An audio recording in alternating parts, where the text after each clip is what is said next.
que vou relatar nesse momento foi uma forte experiência espiritual que tive algum tempo atrás. O fato aconteceu como segue.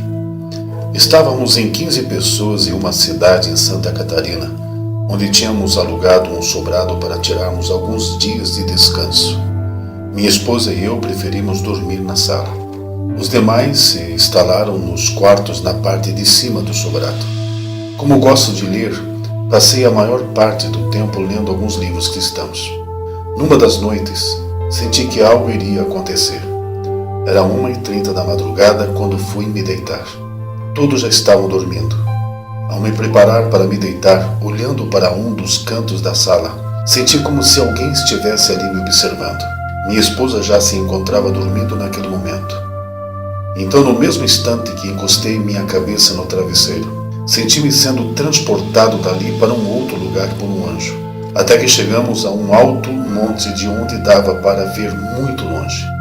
Era tão alto que as nuvens estavam muito próximas de nós.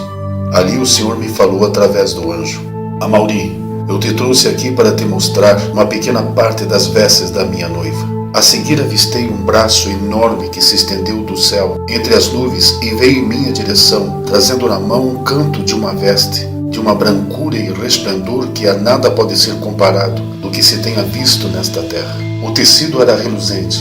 A luz daquele tecido era tão forte que o anjo teve que colocar outra mão por cima dele para esconder seu brilho. Ao avistar aquele canto de veste resplandecente, que parecia um tecido aceso na mão do anjo, fui tomado por um gozo indizível. A alegria e felicidade que senti naquele momento divino era tão grande que não me importava em deixar tudo para trás e dali partir com o Senhor. Uma alegria transbordante. Desejei fortemente pegar aquele pedaço de vestes resplandecente, chegando a estender as minhas mãos a fim de poder alcançá-lo, mas o anjo não permitiu. Posso dizer pela experiência daquele momento, o prazer que se sentirá no céu transcende a tudo ou mais.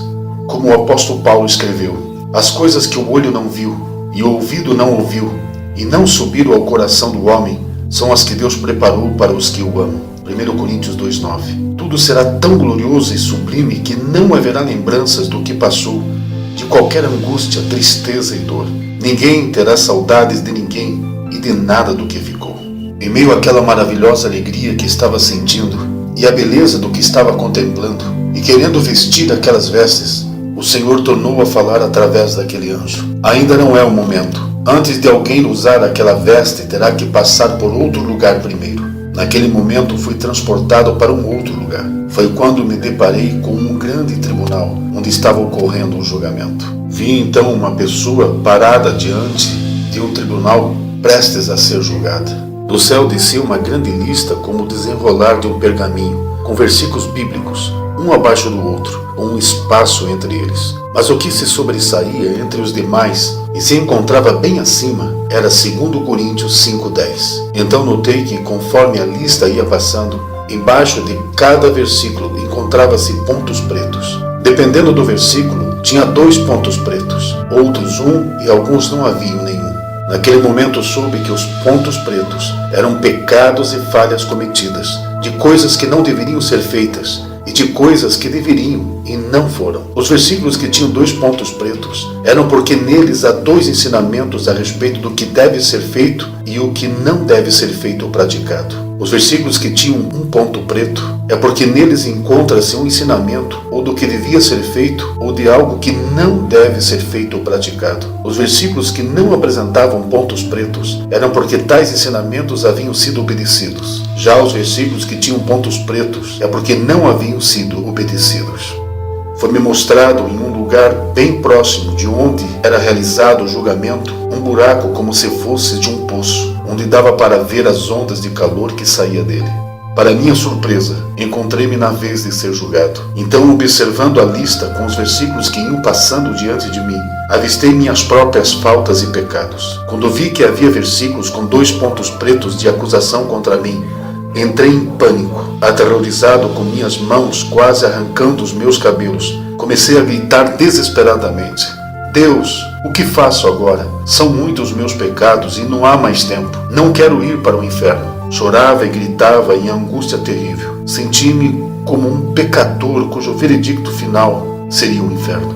Em meio àquele pavor, ouvi uma voz que disse: acalme-se, Amaury. Ainda há tempo para vocês apelarem para a minha graça. Ainda vocês podem apelar para o meu sangue. Diante do que eu vi, comecei a orar com todas as minhas forças. Deus, misericórdia, Deus. Misericórdia, Deus. Apelo para a tua graça salvadora. Apelo para o sangue do Cordeiro Imaculado que foi morto. Apelo para o sangue de Cristo. Logo depois disso, ouvi a voz do Senhor que me disse: recebam do que eu dou de graça a vocês. Levem a sério as minhas escrituras. Obedeçam minha palavra. Lavem-se na fonte das minhas águas. Ouçam o que vos digo e cumpram o que vos mando. Tenho dado tempo a vocês. E o que vocês estão fazendo com o tempo que eu dei? Vocês estão cheios de si. Estou dando uma nova oportunidade. Eu sou o que sou. O Brasil verá a minha glória. Uma grande prova está vindo sobre minha igreja. Busquem a cura. Eu curo os corações. Abominem o mal e receberão da minha glória. Não vivam uma farsa. Deus me fez ver dois extremos: a maravilha que será e o gozo que se sentirá quando os remidos vestirem-se com as vestes da noiva de Cristo. E também me fez ver e sentir o quanto será terrível para aqueles que tiverem em falta e pecados diante do tribunal de Cristo. Naquele dia não terá nova chance. Não terá voltas, de nada adiantará chorar e gritar pedindo por misericórdia, porque o tempo da graça terá terminado. Naquele grande e terrível dia, Jesus não se apresentará como o Cordeiro Santo que tira o pecado do mundo, mas como o supremo e justo juiz, que dará a cada um conforme as suas obras. Veja o que diz 2 Coríntios 5:10, conforme eu vi em cima do pergaminho. Porque todos devemos comparecer ante o tribunal de Cristo, para que cada um receba segundo o que tiver feito por meio do corpo, o bem ou o mal. Saiba que o julgamento será segundo cada ensinamento de Cristo, conforme ele mesmo disse: quem me rejeitar a mim e não receber as minhas palavras, já tem quem o julgue. A palavra que tenho pregado, esta há de julgar no último dia. João 12:48. Depois o Senhor me fez ver o que está escrito em Apocalipse 19:7-8, que diz: regozijemo-nos e alegremo-nos e demos-lhe glória, porque vindas são as bodas do Cordeiro, e já a sua esposa se aprontou. E foi-lhe dado que se vestisse de linho fino, puro e resplandecente, porque um linho fino são as justiças dos justos. E disse-me: escreve, bem-aventurados aqueles que são chamados à ceia das bodas do Cordeiro. E disse-me: estas são as verdadeiras palavras de Deus. Depois de ouvir o que o Senhor disse, tornei em si e vi todos os movimentos ao meu redor. Vi a minha esposa se levantar e o barulho dos que iam se acordando por causa do alvoroço que fiz. Mesmo vendo os movimentos, não conseguia me mover. Assim foi até tudo terminar. Ao obter controle novamente do meu corpo, sentei-me no sofá com meu coração disparado. Depois de alguns instantes, achando-me mais calmo, consegui relatar a todos o que tinha visto.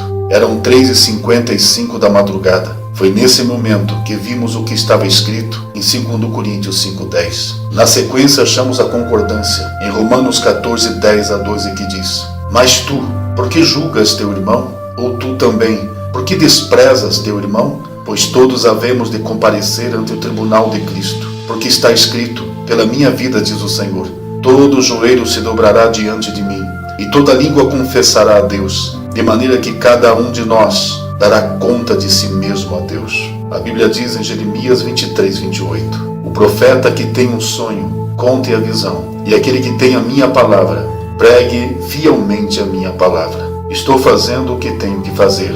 Diante de tudo o que relatei, que cada um pense e haja como quiser. Mas não se esqueçam, isso está prestes a acontecer. Os acontecimentos mundiais comprovam. Cristo está às portas.